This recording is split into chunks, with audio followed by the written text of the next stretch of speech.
it's a thankless job in enablement. Like not every rep remembers to go, hey, thanks for that training. But to hear just the outpour of, I feel invested in, I feel like I want to work here. I feel like this is a challenge that I want to go after. And I believe in the product being the great thing for my customers. There's no higher compliment. If you feel like your SKO is a waste of money, you are probably using it to be one giant all hands call. You can't ask a seller to take a piece of information and figure out where in the puzzle piece of the 900 things they do it needs to go. It's just an unfair amount of labor and honestly slowest path to impact. I'm not upset at being called a training organization. I think if you value a team that is always practicing and winning games, then the NBA doesn't stop practicing in off season. One of the big mistakes we often make in enablement, and I have been guilty of this, is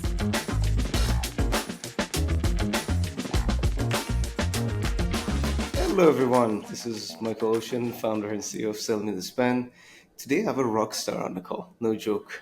Ashton Williams is the Director of Slack Enablement at Salesforce, co-chair of Leadership Lounge at Sales Enablement Squad, and an inspiration for many enablers because she's always out there. She always pushed the boundaries and she's super agile. Ashton, welcome to the show. How are you doing today? Thank you so much for having me. I'm doing great. This is amazing. Before we get started, I really want to hear it firsthand. So tell us a little bit about your journey. How did you end up in sales? Yeah, I actually started in a call center and was in customer success and ended up selling, a lot of credit cards and insurance and realized I might be in the wrong side of the business. From there, I actually went to work for a sales association. So I wanted a formal education in sales, and they were selling certifications. I led their partnerships there and learned about acquiring big customers, managing an RFP, all the things. And I then moved into an education and training company where we had travel, training, and education. I did enablement for them, built their onboarding, career development, and then made a jump back into sales leadership. And from there, realized I really missed just the cross-functional nature of enablement and made the jump into tech. And so, a little year called 2019 was actually my first foray into tech enablement specifically, where I worked at an AI startup, building their enablement from the ground up. And now here I am at Salesforce and Slack. Amazing. This is an interesting journey. We're going to talk about upskilling our current sales teams and helping them be successful in the future, not just in the moment, but as long as they're part of our organization, we want to make sure that they get a lot. And Ashton, I was checking your LinkedIn and you made a big mark. Like your SKO as Slack was a big success. So congratulations. And I know it really happened in a very short period of time. So curious just to learn a little bit more about how did you do it? So tell us a little bit more about that. Yeah, well, I'll say this first and foremost, it takes a village. I didn't do it on my own. And to this day, I'm so grateful for our partners in strategy, programs, marketing, and to our executive team, honestly. It really did take a full alignment to get that done. To set the stage for everyone on, the challenge we were solving, we onboarded, I believe, 6 new executives in the course of like 4 or 5 months. Our CRO was one of the last to come on. And we decided to do regional in-person kickoffs. So one in Sydney, Australia, one in Dublin, Ireland, and one in Seattle, Washington. And all 3 of those had to be interconnected, zooming into each other, have live training. And we were also launching our biggest SKU ever, and one of our first SKUs in a long time, Slack AI. That's super cool. So that's a massive change when you get not only one executive, 6 executives, and they're all in different places. And Slack is a big team, Salesforce. You guys have a lot of sellers, and I'm super curious to hear what you actually learn bringing all these current reps, especially the tenor ones, and also the new guys that you guys recently maybe hired to the SKO and just tell us a little bit more about like how did you get everyone being really aligned in one place? Yeah, there were some days where I would say I didn't do that, and in the end, I'm like, I guess I did. But there were definitely, I would do the sanity check for everyone. Halfway through the project, I was like, I don't know that anybody is on the same page about what we're doing, but here we are. But no, all kidding aside, We were kind of fortunate that our go to market model was changing. So we were actually changing the seller role entirely, what book of business they were going to own, how they were going to own the different segments of the deal was changing. And so, tenured or not, we had folks who were really tenured in selling Slack, of course. But because our go to market had shifted, nobody was an expert in what we were Mm, about to do. And nobody had sold an AI product before, for the most part. So we were fortunate in that sense of really our sellers were at a similar level of curiosity, excitement, and learning because there was so much change happening in the business. mm, We learned a lot about how to incorporate a product launch into the day to day job as opposed to launch a product on its own and then talk about how to sell it independently. I think we do that a lot where we do a lot of information and here's what AI is, and we don't put that all together. We also learned that we had to put it in the container of industry because mm. a product offers different value to a different industry. You have to know the use cases. You might have different buyers involved. And so we were really focused on how do we make this one cohesive story of how do I sell this year? And what is the play? Who are my customers? What's in my bag? And what are the things that I need to know in order to own my business and drive it forward, as opposed to product segment here, competitive segment here, sales skill segment here. We really tried to make this one journey across not just the event, but the entire first quarter. This is so interesting. And I don't know if it's a coincidence or, it was planned, but it seems like having everyone in a physical space did help. But I want to hear from your perspective. Could you, pull this off if it was virtual? I will never say never. And I say this like during the pandemic, we were able to do amazing things virtually. The way that we brought everyone along on a journey and, Slack, this was their first ever in person kickoff. So we had been kicking off virtually successfully for Mhm. years. And to be fair, the tool itself lends itself well to that, it's part of our Absolutely. branding. Yeah. But I do think when you change people's jobs, when they have a new leadership team, and they have a new vision and a new product, with that amount of change, the decision to come together in person and make people feel connected was critical. And I always say, like, kickoff is one of those things where the things that you can measure are going to be, did we sell the product? Are people hitting target? And are we suffering attrition? You can always measure those with any enablement initiative that you do or strategy you put forward. The unmeasurables, though, that make that successful are, do we have a culture of learning? Do people feel like they're going to be employed here in a year? Do they feel like they can actually make their quota and that they're empowered to do it? And that's the type of challenge they're excited about. Do they feel like this product actually adds value and is going to build credibility for them as a seller to sell it? And are our leaders bought in that this is how they're going to hit goal this year? And like, we don't measure that, but when you don't have that, it doesn't matter. And I think when you bring Mhm. people in person, you really get that because you get the all of us feeling it at the same time. You get the big event. We've spent money. It's this important. You get the I got to see my leader and see my team, or hear that the thing I struggle with when I talk to a customer is not unique and we can work on it together. And I just don't think virtually, in the amount of time that we had, that we could have achieved it in the same way. It was too much to do and learn. And I think people needed to feel connected and inspired to push through that learning curve because we changed your job, we changed your product, and we changed who we were going to work with. It's a lot. You guys covered a lot. And again, big congrats. And it sounds like, again, to your point, there are things that we cannot just measure. It's not part of the playbook. Let's just sit down and see, it seems like 23% of my sellers are going to be engaging, going to stick around. But I completely understand what you're saying because even as a tiny little startup, sometimes when we have this in-person, meetings and people come from all over the place, we feel the energy, we feel the synergy. We see like if people are really in it for long term, or we're just here just to hang out for a little while. And I think this is really powerful about kickoffs when you do it in person for sure. So let me ask you something, Ashton. Yeah. Of course, like for your specific use case, this was a success story, and it made a lot of sense to run an kickoff. But many times you see companies that run SKOs for a variety of reasons. I wanted to hear from your perspective. What use cases do you see where SKOs shouldn't even be considered at the first place. It's just a waste of money and time for everyone. Yeah, so I actually think SKO is kind of like, I say this about onboarding. We all think we know what that term means, and we actually all define it differently. If someone says, I need you to build an onboarding, I go, okay, what specifically are you talking about? Are you talking about sales skills? Are you talking about product? Are you talking about the introduction to the company? And I think SKO is the same.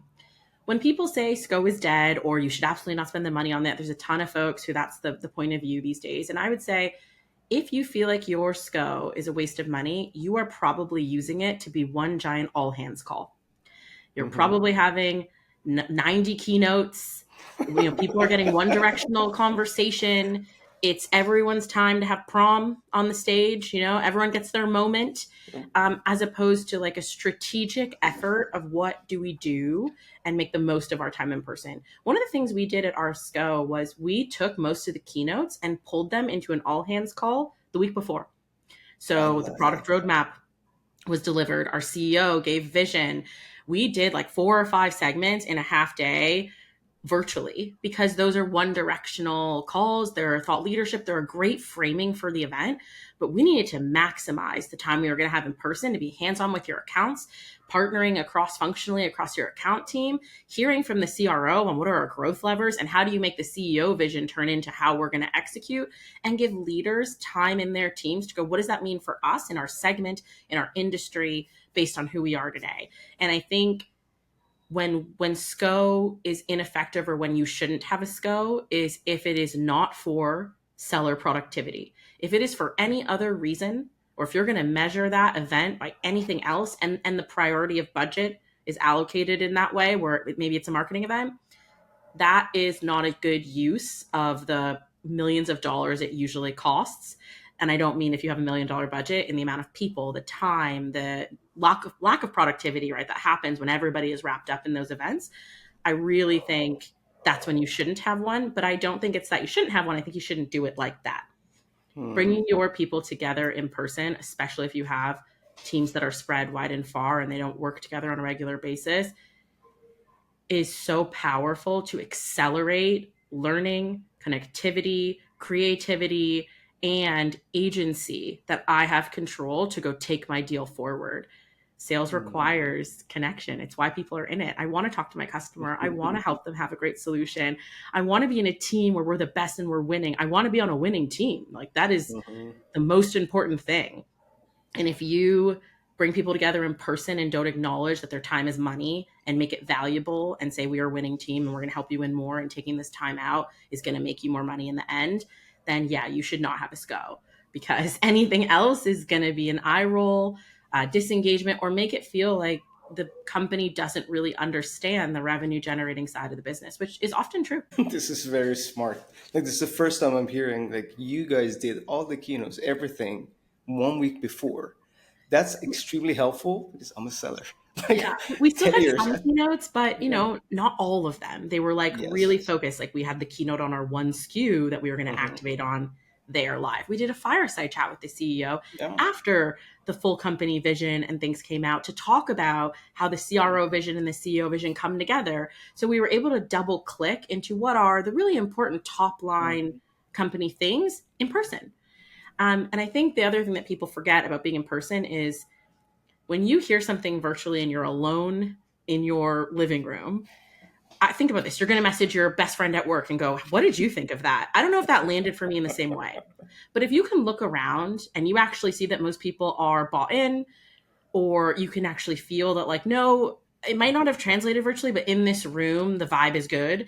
That also changes how people hear and take in thought leadership or instruction. That's absolutely correct. Like what you're saying right now, like speaking of Slack, that's been the case. Like sometimes like during this, meetings, virtual meetings, like what's happening here?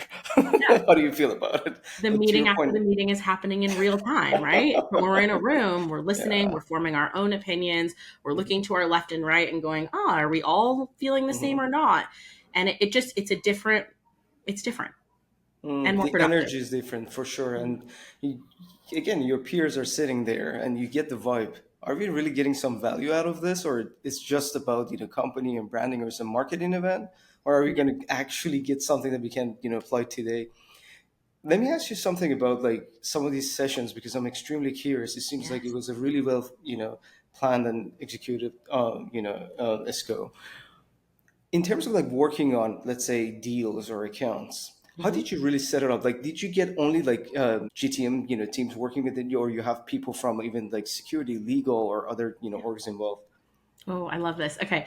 So we did this a couple different ways. I think the workshop that was the most successful was we were trying to revive our big deal motion. That was one of our growth levers for the year. And selling a big deal is involving a lot of people. You have to know when to tap in an executive. You have to know when to bring in your post sale team ahead of the purchase. You have to understand what services we offer. Technical needs to come in, sometimes legal. And you kind of need to do that before a contract sometimes because of this just size of the deal. Mm. So we actually had folks bring their top accounts and their big deals to a workshop. And we had our business value team, which is like a section of our solutions organization. We had our professional services teams, review them later. And we had SEs and AEs partnering together on like, okay, on this big deal, how are we going to work through that? And we had a leader actually guide each one of these little workshops to talk through like, what do you need? Sometimes those look like reviews where, our executives sat through big account reviews and they go, well, put me on this one, put me on that one. Mm. And sometimes that was as simple as having just the three main people you're going to partner with in the room while you talk through the customer strategy so that thoughtful questions are being asked. And we continued that motion actually after kickoff. So it started in kickoff in real time in person, and then we broke those groups out into Slack channels, and they actually continued to meet weekly and biweekly throughout the rest of the year. And we eventually were able to hand it off to sales leaders to lead, but it was really successful in that sense. We also did what's called account planning. So every year in Q1, everyone has to submit an account plan for some of their top accounts, and you should be working on that with your whole cross functional team because this is a deadline of like you personally must sit and review your business and submit those. We did a lot of work in the sessions to go, this should go in your account plan. Here's a guide for your account plan. Here's something you should be considering. Like, is this a question you were asking in your point of view? And so there was a lot of like, we'll call it like a treasure hunt of like this session, we called out for your account plan, ask this question. If you don't have the answer, here are 5 possible answers. If you don't know here's who you go to. And like that was built into how we led even some of the keynote sessions. Our CEO sat on stage and said, hey, you should call me to join a call. Don't hesitate to reach out. You're doing your account plans now. Send those deals my way and let me know which ones we need to be on. And Mm. so we really made that kind of an underpinning and an undercurrent of the event. So it was like, in order to get this done, I had to pay attention to this session. And there was a tip here and a nugget here and a instruction here. But we also created resources in Slack Canvas that folks had like a checklist so they could actually confirm attending this event. Did I achieve all the things I needed? We had learning outcomes. We had account plan guidance. We had you should leave with a key understanding of only these 2 products if you don't leave with anything else. So everyone could also self-analyze through the quarter, like, did I pull what I needed to from these sessions, or do I need to go back and watch one again? This is so cool. I would be one of those annoying reps if I was on Slack and at this, kickoff, running around trying to, get my deals in front of executives. Because of course, like again, this is a great company. I'm 100% sure you have that support even, virtually.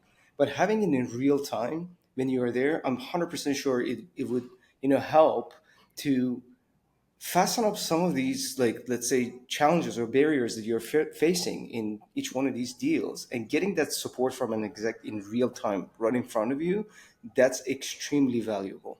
Yeah, So what was beautiful to see was there were a ton of moments where people popped out of the session and actually took a customer call together instead of separate. And they were like, let's just do this now. Or like, hey, this customer's uh, messaged me. We were talking about it yesterday in Big Deal Workshop. Do you want to pop out with me and let's jump on a Zoom with them? So much was able to just happen organically, or because they knew who to ask for help and they happened to be in the room, they're like, great, now when I go home and we're virtual for the rest of the year, I actually know your face. I've talked to you. I can message you mhm. and say I need some help on this deal. Exactly. That really helps like build that relationship, to the top. So Mhm. you feel even better as a rep. Next time I want to reach out to Mark, Dave, whoever, we already met. We shook hands. Like he helped me in real time. So I feel a little bit. better bugging them in my deals, for lack of a better word. Yeah. Or I So know I'm not bugging them because they are the person who I'm supposed to even ask. better put, yeah, absolutely, absolutely. I love this, and I hope you guys actually recorded some of these sessions. We Did did. you? Like, So we yeah, did. We actually made determinations on what sessions need to be shared globally. So we had yeah. 2 hour overlap with our European team. So those were global sessions that everyone had to watch. And then each region, when we did things like the big deal motion, or we actually had AEs provide a guide to prospecting workshop. They pulled up Mm, their own database and showed how they mine accounts, how they go after them, what tools they use. So we did those in region just because they're different tools based on where you are globally. We did record those as well, or we saved the decks. But we didn't, because we didn't broadcast everything, it also allowed for true workshopping. And we mm. made some decisions on like what is worth just summarizing. Like it's not helpful to be in the room in a workshop virtually if you can't participate, and what is worth live watching from home. And Mm. that helped us on tech debt as well. Oh, for sure. Like this is fascinating, and I love hearing this because I know how those reps actually felt. I You mean, know, that I will say that is probably the most rewarding thing ever. Our leaders and teams still say best kickoff I've been to. The product that we focused on is selling like hotcakes and it's helped people make quota this year. They still say it's because we came in person and we got the time to learn, to practice, to really get it right. And it's a thankless job in enablement. Like not every rep remembers to go, hey, thanks for that training. And I get it. I was a rep. I don't always remember to do that. But mm, to hear just the outpour of I feel invested in, I feel like I want to work here. I feel like this is a challenge that I want to go after. And I believe in the product being the great thing for my customers. And I know who my teammates are, so I can get it done. There's no higher compliment you can get after running a SKO. People always have fun. They can say thank you because it was a great time, but to see it in the results, to see it in the people who weren't making quota before making quota with a new mm. SKU that they learned to sell in that exact period, right? Those types of things are, I think, what makes it so special for us. And I'm 100% sure you yourself felt special as well, because what's more important than having such impact in people's life, Yeah. especially at that scale. So congratulations again. Do you believe your reps burn leads practicing on client calls? When it comes to giving them one-on-one coaching sessions, you just don't have the bandwidth, so you get rid of them altogether? Or maybe you notice that your team spends a lot of time on non-revenue tasks like taking notes, updating CRM, or drafting emails? These are the exact challenges we solve for other revenue leaders like yourself. With Sell Me the Spend AI Coach, you can offer your reps role-play sessions at scale while automating one-on-one coaching sessions based on your best practices and methodology. Also, AI will take care of all their non-revenue tasks, like note-taking, CRM updates, draft the email for them, so they can focus on constant improvement while you're focusing on one thing and one thing only: revenue growth. If you're interested in learning more about the clients we are working with or use cases that might be beneficial to you, check us out at sellmethespend.ai. Thank you. So, Ashton, let me ask you something about the way some of our friends are running enablement. Mm. So you run your sales kickoff or any other initiative, not only SKOs, anything else. It's a training session. You even roll out a methodology, whatever might actually help our reps to upskill and get better at what they do. Mhm. Sometimes we look at it as a one-off event. We had this big event, we pulled it off, it was amazing. And during our conversation, you mentioned we already planned this ahead for the entire year to make sure whatever we did during this SKO does not end here. So moving forward, we are going to reinforce this. We're going to make sure that this is continuous learning for our people. So I wanted to hear from your perspective. What are some of the best strategies that other enablers can actually implement to make sure that their sellers don't come to an event and get get enablement only for that event Yeah. and make this more continuous? So this is where I actually give so much credit to our phenomenal executive team. Our CRO is someone who is like her skill. Kaylin, you're getting a shout out. Is really cutting through the noise, getting to the point, and keeping it clear for the field. And I love that. So when we made the decision, we chose our theme. It was win as one last year. So rowing in one direction, really getting there together. she had a calm strategy. So every single week, there was a weekly win as one post. And each one of her direct reports, which is a sales leader, had to post, how are we winning as one this week, reminders, what's happening. And we would surface, enablement content, training you can do as well. But we're not separating it, right? It's not enablement posting. It's in the strategy of how we win as one together. It's all being bundled together. And the integration across kind of our sales strategy, our sales leaders, our communications team, and our CRO strategy means sellers see one thing. So I think even if you do a one and done, because sometimes it happens, you just need to inform people something is happening and it doesn't have a full strategy. That's okay. There is some enablement that happens that way, but you need to put it in the flow of work. And what that means is you can't ask a seller to take a piece of information and figure out where in the puzzle piece of the 900 things they do it needs to go. It's just an unfair amount of labor and honestly slowest path to impact. You have to say, we're already doing these things. Maybe this is an offshoot. Here's why we think it's going to help you do this other thing we've been working on and why it's worth your time to do. And then have it come in where they pay attention. They're going to pay attention to what their bosses say to do. They're going to pay attention to the weekly post from the CRO. They're going to read that, right? And that's where they go back when they feel lost to get aligned in strategy. I do that when I have a hard day, right? I go back and go, what's our vision and what's our strategy? And like, how do I know I'm in the right place? And so we need to make that type of communication simple and easy, and it unlocks learning. We also decided to consolidate enablement. So enablement can only happen on one day of the week. We branded it I think it's every Thursday. You know that Thursday there will be a session, and that's when you should hold time to master your craft. All other days free for you to work on your customers, to do other things. And so we have our programming is set that like there's a Thursday global priority, and then regionally the next 3 weeks of the month, that's an opportunity for regional to do what they need to, which might be like in our region, we're dealing with security or, AI looks different here or, the pricing, whatever. But it forced us to be so aligned. So we have to align with the product launch team, with the strategy team, with the spiffs and promotions. And you have one shot Thursday to make this story cohesive, clear, and it gets out to the whole field. I love that. Look, I have to say this. A lot of CRO friends are watching this. So when we talk about alignment between the exec team and enablement, sometimes we just looking at it as a very surface level thing that should happen. Okay, you are responsible for enablement, you have all the power, go run the show.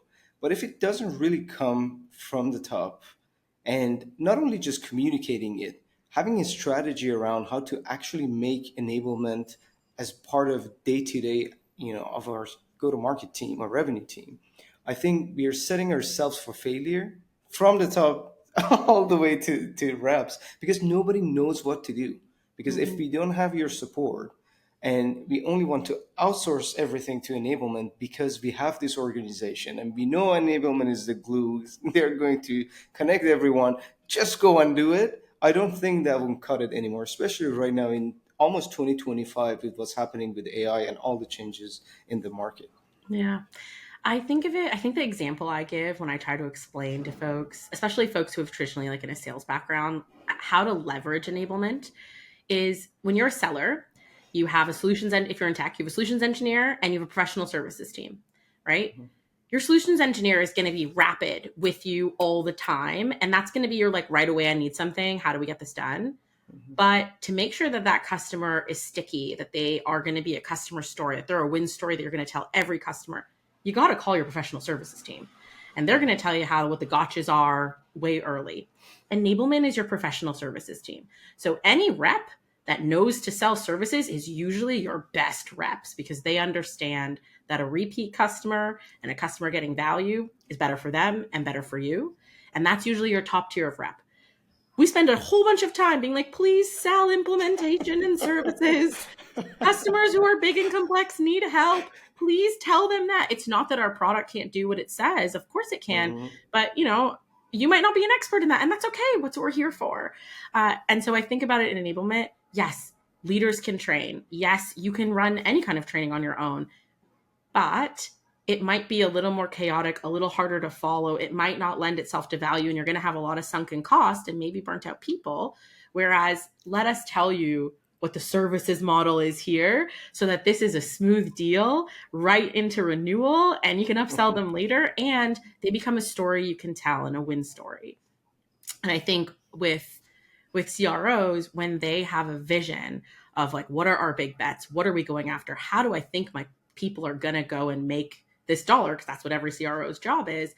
They do also think about, what do my people need in order to do that? And there's one side of that that's like leaders and people managers. And there's one side of that that goes infrastructure of, how often are they learning? When can we learn? What's noise that we can cut?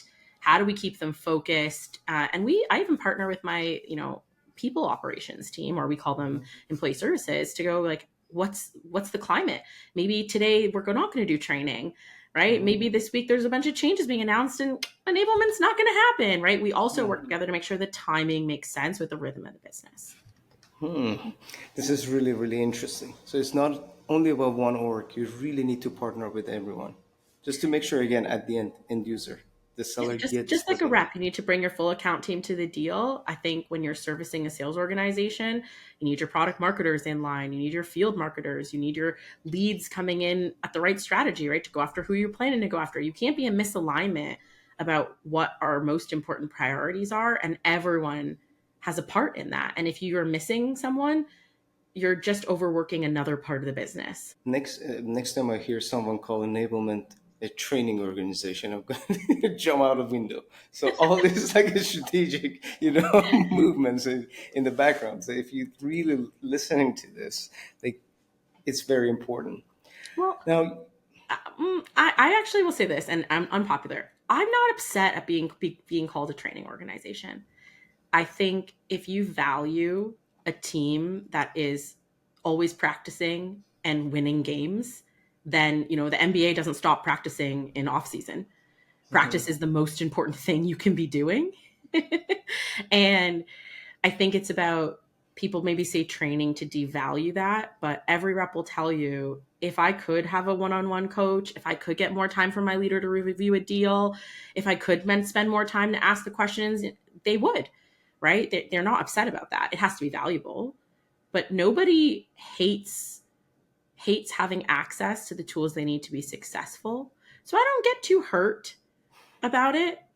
I think it's when training asks come without strategy. What we're not is like a store that you go buy, let's get better at negotiation from, because that requires a pricing strategy, a customer model. There's a lot that goes into that. But, getting your at bats in and training is the most important part of being a seller. The more you do, the better you are. And I'm happy we empower that. okay, so now you made me think about another follow-up question on this. I was reading a post on LinkedIn. I don't remember who actually shared it, but it was really interesting. So sometimes when it comes to enablement, out of good heart, we want to build a lot for our sellers. Let's give more to our sellers, whether it's training, whether it's just content. Let's just give more because you really genuinely want to help them, right? So Mhm. it's very dangerous because we dump a lot of material, a lot of activities. Maybe a better way is to see what we can actually get rid of for our sellers, what barriers we can get rid of. Even it could be like less content, to your point, more practice. Really curious to hear some of the barriers that you've seen, Yeah. working all these years that we can get rid of altogether and really focus on enabling, our sellers. Well, what are Oh, some of there's so much there, and I don't know that we're going to unpack it all here because I could talk about that forever. I think there is, and this is at different maturity levels, right? If you're a new company, all content is valuable. Any asset, right? I've been at a startup where like just having a first call deck was a luxury. We were like, Yep. oh my goodness, slides Sorry. pre-made, yay, right? Any enablement session, you were like, thank you, because I was just on my own out here. Sure. So I think it's not a one size fits all. I think what happens is we don't change our enablement strategy for the maturity of our business. If you are, early series B startup where you're still testing and enabling, like, do not spend a ton of money on a ton of content because it's going to change all the time. have a first call deck, have some things, there's some things you need, but building big infrastructure, unless it is agile, is probably unhelpful. If you know you plan to get bigger than that, then yes, laying foundation, I support.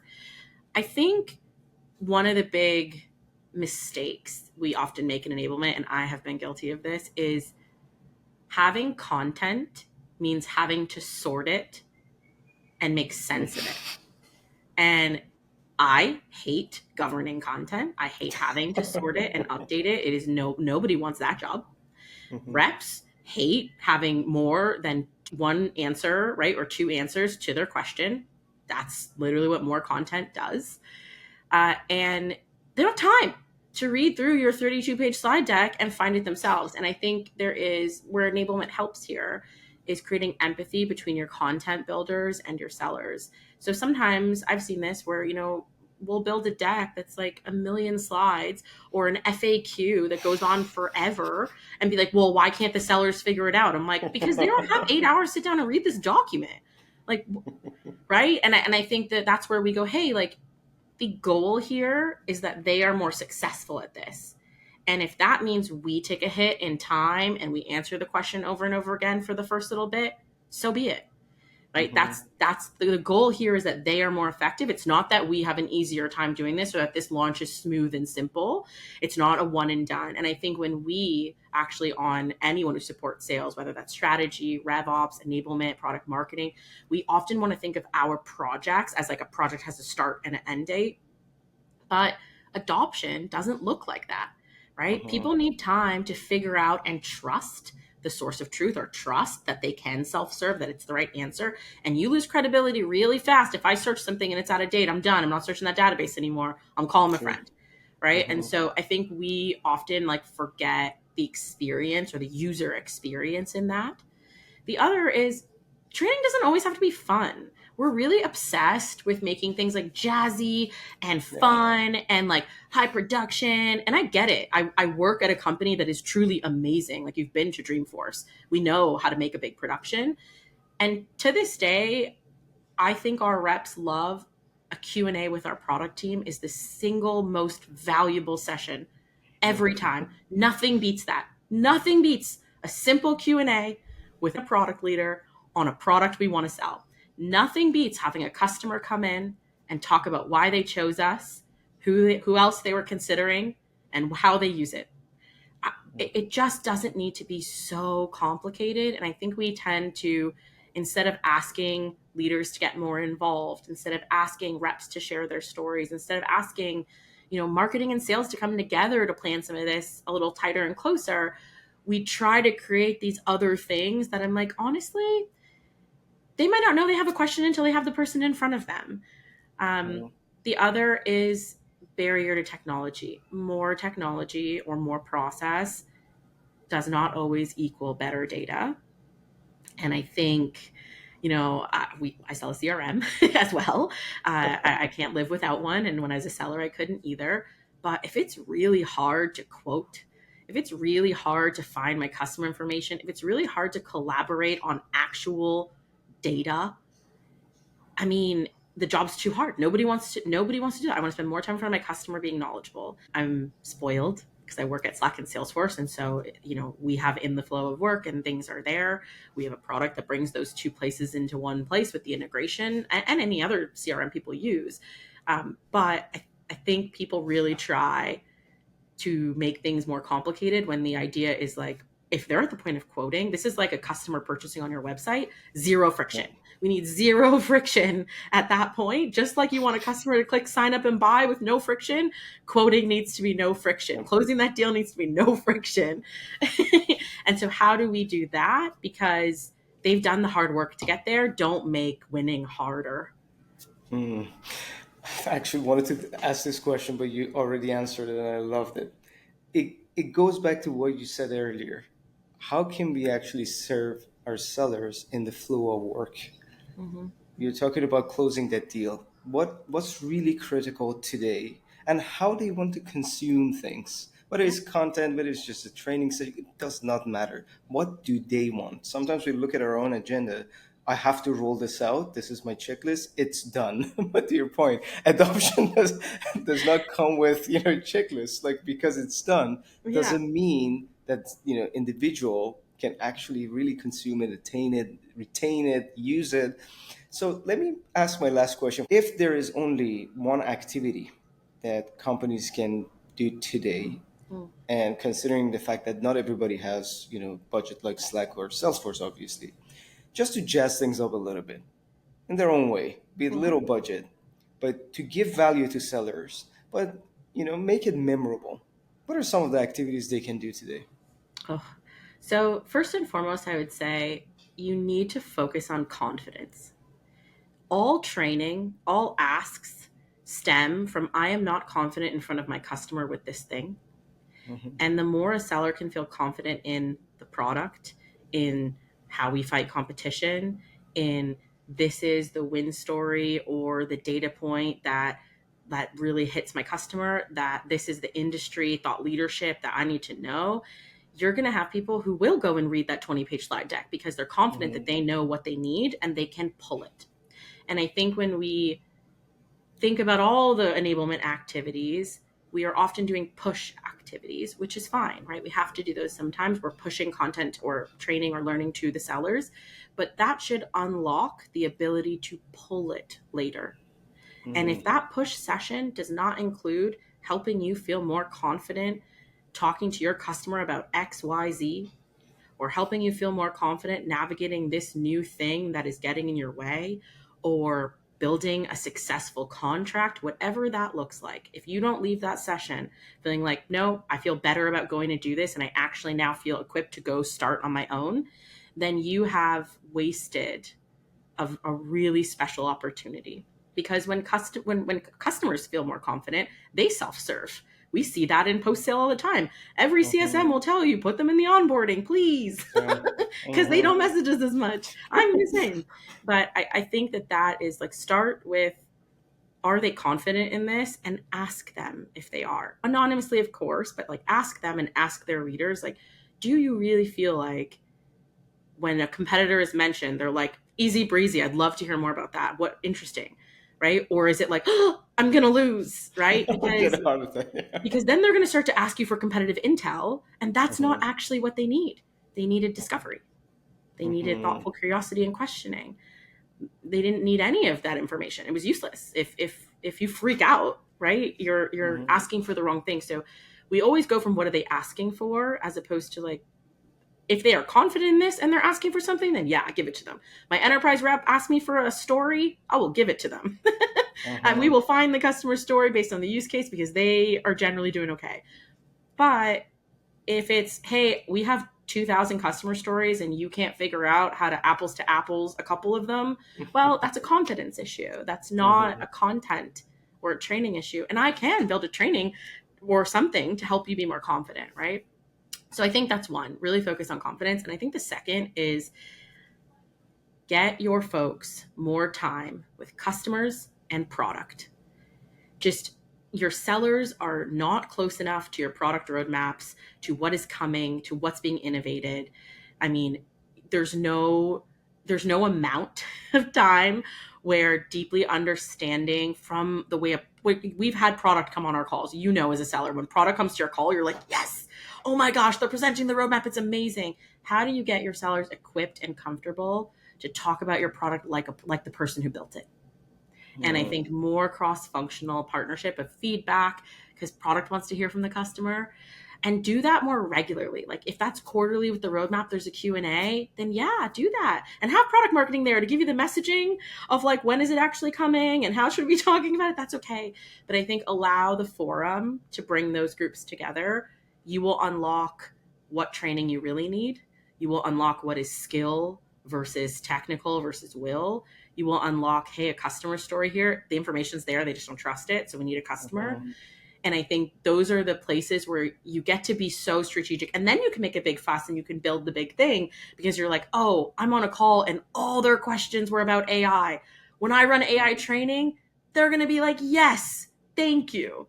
Right. And I think sometimes we forget to take that simple step of giving them a forum to share what's working, what's not, and what are they curious about, because they spend every day with your customers, and like they're adults who want to do a good job. So we can ask them how they think they need to do that.